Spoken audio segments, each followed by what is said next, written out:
La Bible en un an, lecture du 13 janvier. Matthieu, chapitre 9, versets 18 à 38. Tandis qu'il leur adressait ces paroles, voici, un chef arriva, se prosterna devant lui et dit « Ma fille est morte il y a un instant, mais viens, impose-lui les mains et elle vivra. » Jésus se leva et le suivit avec ses disciples. Et voici, une femme atteinte d'une perte de sang depuis 12 ans s'approcha par derrière et toucha le bord de son vêtement, car elle disait en elle-même « Oh, si je puis seulement toucher son vêtement, je serai guéri. » Jésus se retourna et dit en la voyant « Prends courage, ma fille, ta foi t'a guérie. » Et cette femme fut guérie à l'heure même. Lorsque Jésus fut arrivé à la maison du chef et qu'il vit les joueurs de flûte et la foule bruyante, il leur dit « Retirez-vous, car la jeune fille n'est pas morte, mais elle dort. » Et ils se moquaient de lui. Quand la foule eut été renvoyée, il entra, prit la main de la jeune fille, et la jeune fille se leva. Le bruit s'en répandit dans toute la contrée. Étant parti de là, Jésus fut suivi par 2 aveugles qui criaient « Aie pitié de nous, fils de David !» Lorsqu'il fut arrivé à la maison, les aveugles s'approchèrent de lui et Jésus leur dit « Croyez-vous que je puisse faire cela ?» « Oui, Seigneur, lui répondirent-ils. Alors il leur toucha leurs yeux en disant « Qu'il vous soit fait selon votre foi. » Et leurs yeux s'ouvrirent. Jésus leur fit cette recommandation sévère. « Prenez garde, que personne ne le sache. » Mais dès qu'ils furent sortis, ils répandirent sa renommée dans tout le pays. Comme ils s'en allaient, voici, on amena à Jésus un démoniaque muet. Le démon ayant été chassé, le muet parla, et la foule étonnée disait « Jamais pareille chose ne s'est vue en Israël. » Mais les pharisiens dirent « C'est par le prince des démons qu'il chasse les démons. » Jésus parcourait toutes les villes et les villages, enseignant dans les synagogues, prêchant la bonne nouvelle du royaume et guérissant toute maladie et toute infirmité. Voyant la foule, il fut ému de compassion pour elle, parce qu'elle était languissante et abattue, comme des brebis qui n'ont point de berger.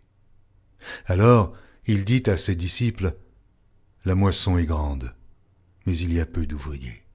Priez donc le maître de la moisson d'envoyer des ouvriers dans sa moisson. » Genèse, chapitre 28.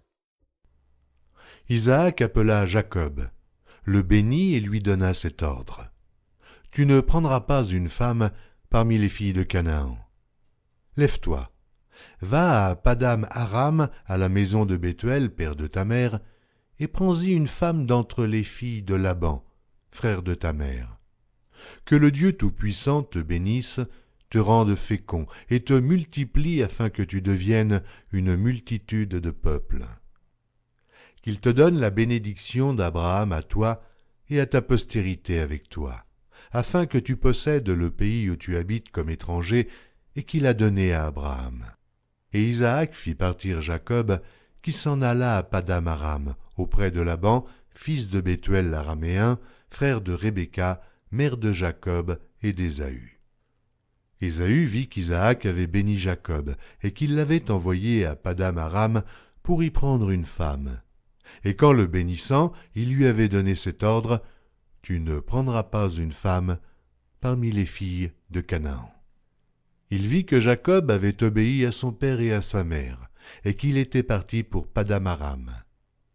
Ésaü comprit ainsi que les filles de Canaan déplaisaient à Isaac son père. Et Ésaü s'en alla vers Ismaël. Il prit pour femme, outre les femmes qu'il avait, Mahalat, fille d'Ismaël, fils d'Abraham, et sœur de Nébajot. Jacob partit de Beer-shéba et s'en alla à Charan. Il arriva dans un lieu où il passa la nuit, car le soleil était couché. Il y prit une pierre dont il fit son chevet, et il se coucha dans ce lieu-là. Il eut un songe, et voici, une échelle était appuyée sur la terre, et son sommet touchait au ciel. Et voici, les anges de Dieu montaient et descendaient par cette échelle.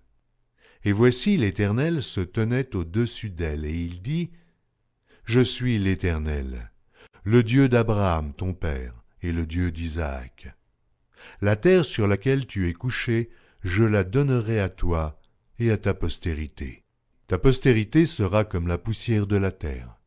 Tu t'étendras à l'Occident et à l'Orient, au septentrion et au Midi, et toutes les familles de la terre seront bénies en toi et en ta postérité. Voici, je suis avec toi, je te garderai partout où tu iras. Et je te ramènerai dans ce pays, car je ne t'abandonnerai point, que je n'ai exécuté ce que je te dis. Jacob s'éveilla de son sommeil, et il dit, « Certainement l'Éternel est en ce lieu, et moi, je ne le savais pas. » Il eut peur et dit, « Que ce lieu est redoutable. C'est ici la maison de Dieu, c'est ici la porte des cieux. » Et Jacob se leva de bon matin, il prit la pierre dont il avait fait son chevet, il la dressa pour monument, et il y versa de l'huile sur son sommet. Il donna à ce lieu le nom de Béthel, mais la ville s'appelait auparavant Luz. Jacob fit un vœu en disant, « Si Dieu est avec moi et me garde pendant ce voyage que je fais, s'il me donne du pain à manger et des habits pour me vêtir, et si je retourne en paix à la maison de mon père, alors l'Éternel sera mon Dieu. Cette pierre que j'ai dressée pour monument sera la maison de Dieu, et je te donnerai la dîme de tout ce que tu me donneras. » Genèse, chapitre 29. Jacob se mit en marche et s'en alla au pays des fils de l'Orient. Il regarda, et voici, il y avait un puits dans les champs. Et voici, il y avait à côté 3 troupeaux de brebis qui se reposaient, car c'était à ce puits qu'on abreuvait les troupeaux. Et la pierre sur l'ouverture du puits était grande. Tous les troupeaux se rassemblaient là. On roulait la pierre de dessus l'ouverture du puits, on abreuvait les troupeaux, et l'on remettait la pierre à sa place sur l'ouverture du puits. Jacob dit aux bergers, « Mes frères, d'où êtes-vous » Ils répondirent, « Nous sommes de Charan. » Il leur dit, « Connaissez-vous Laban, fils de Nachor » Et il leur dit, « Est-il en bonne santé » Ils répondirent, « Il est en bonne santé, voici Rachel, sa fille, qui vient avec le troupeau. » Il dit, « Voici, il est encore grand jour, et il n'est pas temps de rassembler les troupeaux, abreuvez les brebis, puis allez et faites-les paître. » Ils répondirent, « Nous ne le pouvons pas, jusqu'à ce que tous les troupeaux soient rassemblés. C'est alors qu'on roule la pierre de dessus l'ouverture du puits et qu'on abreuve les brebis. » Comme il leur parlait encore, survint Rachel avec le troupeau de son père, car elle était bergère. Lorsque Jacob vit Rachel, fille de Laban, frère de sa mère, et le troupeau de Laban, frère de sa mère, il s'approcha, roula la pierre de dessus l'ouverture du puits, et abreuva le troupeau de Laban, frère de sa mère. Et Jacob baisa Rachel, il éleva la voix et pleura. Jacob apprit à Rachel qu'il était parent de son père, qu'il était fils de Rebecca, et elle courut l'annoncer à son père. Dès que Laban eut entendu parler de Jacob, fils de sa sœur, il courut au-devant de lui, il l'embrassa et le baisa, et il le fit venir dans sa maison. Jacob raconta à Laban toutes ces choses. Et Laban lui dit, « Certainement, tu es mon os et ma chair. » Jacob demeura 1 mois chez Laban. Puis Laban dit à Jacob, « Parce que tu es mon parent, me serviras-tu pour rien? Dis-moi quel sera ton salaire. » Or Laban avait 2 filles. L'aînée s'appelait Léa et la cadette Rachel. Léa avait les yeux délicats, mais Rachel était belle de taille et belle de figure. Jacob aimait Rachel et il dit, « Je te servirai 7 ans pour Rachel, ta fille cadette. » Et Laban dit, « J'aime mieux te la donner que de la donner à un autre homme. Reste chez moi. » Ainsi Jacob servit 7 années pour Rachel, et elles furent à ses yeux comme quelques jours parce qu'il l'aimait. Ensuite Jacob dit à Laban, « Donne-moi ma femme, car mon temps est accompli, et j'irai vers elle. » Laban réunit tous les gens du lieu et fit un festin. Le soir, il prit Léa, sa fille, et l'amena vers Jacob, qui s'approcha d'elle. Et Laban donna pour servante à Léa sa fille, Zilpa, sa servante. Le lendemain matin, voilà que c'était Léa. Alors Jacob dit à Laban, « Qu'est-ce que tu m'as fait? N'est-ce pas pour Rachel que j'ai servi chez toi? Pourquoi m'as-tu trompé ?» Laban dit, « Ce n'est point la coutume dans ce lieu de donner la cadette avant l'aînée.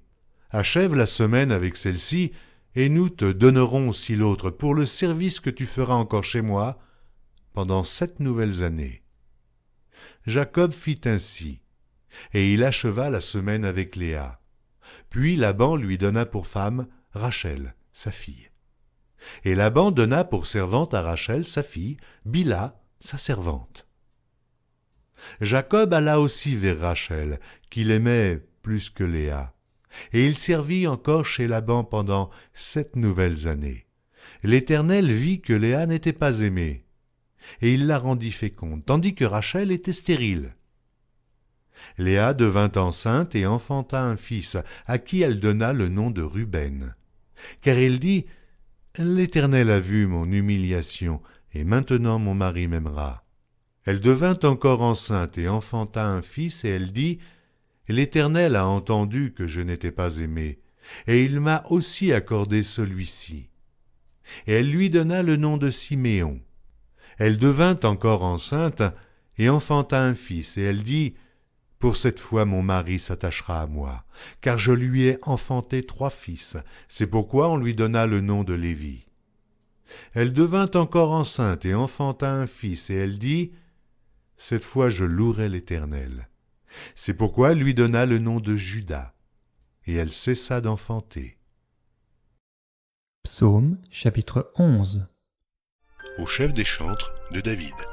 C'est en l'Éternel que je cherche un refuge. Comment pouvez-vous me dire, fuis dans vos montagnes comme un oiseau? Car voici, les méchants bandent l'arc, ils ajustent leurs flèches sur la corde pour tirer dans l'ombre sur ceux dont le cœur est droit. Quand les fondements sont renversés, le juste, que fera-t-il? L'Éternel est dans son saint temple, l'Éternel a son trône dans les cieux, ses yeux regardent, ses paupières sondent les fils de l'homme. L'Éternel sonde le juste, il hait le méchant et celui qui se plaît à la violence. Il fait pleuvoir sur les méchants des charbons, du feu et du soufre. Un vent brûlant, c'est le calice qu'ils ont en partage.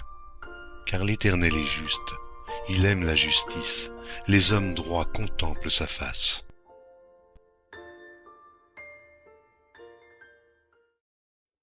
Proverbes chapitre 3, versets 11 et 12. Mon fils, ne méprise pas la correction de l'Éternel, et ne t'effraie point de ses châtiments.